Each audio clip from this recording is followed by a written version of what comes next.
এক ধনী লোক তার বাগান বাড়ির পুকুরের মধ্যে অনেকগুলো কুমির পুষত।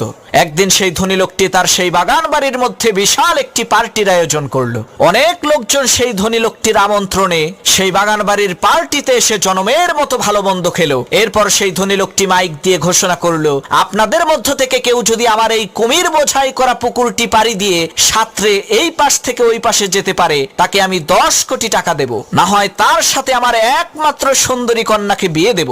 লোকটির কথা শেষ না হতেই পানির মধ্যে ছপাস করে শব্দ হলো। সবাই দেখতে পেলে একজন সাহসী যুবক পুকুরের মধ্যে ঝাঁপ দিয়েছে, আর তাকে ধরার জন্য বড় বড় কয়েকটি কুমির তার দিকে ধেয়ে আসছে। এদিকে সেই যুবক ছেলেটি প্রাণে বাঁচার জন্য তার সমস্ত শক্তিকে একত্রিত করে ঊর্ধ্বশ্বাসে সামনের দিকে সাঁতরে যাচ্ছে। এক পর্যায়ে সেই ছেলেটি কোনো ক্রমে পুকুরটি পাড়ি দিয়ে পুকুরের ওই পারে যেয়ে উঠল।